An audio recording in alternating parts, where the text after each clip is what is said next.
Hi, I'm Jeremy, and you're listening to Verse by Verse. Moses did not want to go back to Egypt. In Exodus chapter 3, Moses discovers the burning bush and goes to see it, where he encounters God and receives a commission. God is continuing a plan he set in motion long ago to rescue the nation of Israel from their slavery in Egypt and bring them into the land he promised to their forefathers hundreds of years earlier. Moses' job is to go back and let Pharaoh know that it's time to let God's people go. Moses is not crazy about this idea. He wants to see his fellow Israelites freed from slavery, but he'd rather see that job go to someone else. Anyone else. So he starts with some objections. I'm going to do a lot of paraphrasing here. Moses starts by asking, "Who am I to do this? I'm not qualified to be rescuing a nation." And God tells him, "It doesn't matter if you're qualified or not, because I'm going with you." But Moses is just getting started. What if they ask who you are? What am I supposed to say? And so God gives Moses his name. He is Yahweh, the one who led and protected Israel's forefathers, and the one who will work powerful miracles to bring Egypt to its knees and allow Israel to walk out with both freedom and riches. And about this time, we start to realize that Moses isn't looking for assurance. He's looking for a way out. He has a laundry list of all the reasons God's plan might not work. Well, what if they don't believe me? Then what? God previews some of the incredible miracles Moses will do to prove the authenticity of his message. But it's still not enough. Moses is running out of decent objections, but he keeps trying. Finally, he says, "But God, I'm not good at talking."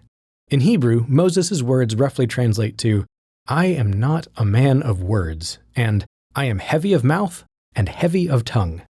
It's possible that Moses had something like a stutter or a stammer that made him feel unqualified to be God's mouthpiece. And it's also possible that Moses was desperately grabbing at any possible reason to get out of this commission.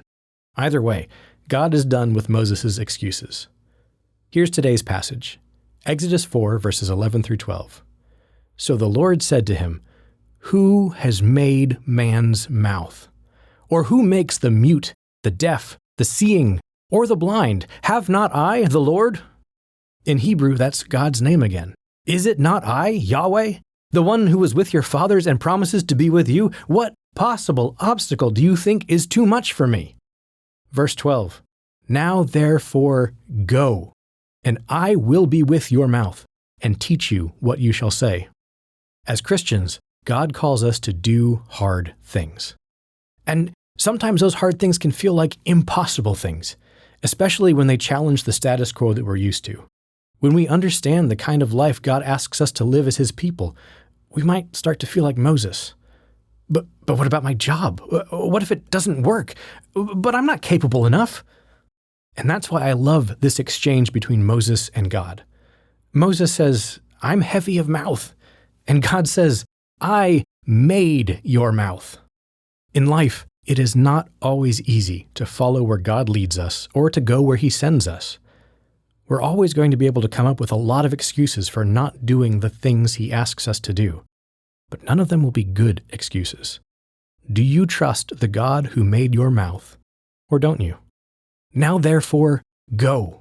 Live the life he commands you to live, and he will be with you. Verse by Verse is a Life, Hope, and Truth podcast. Check out the show notes to find more free content, like videos, articles, and booklets in our Learning Center.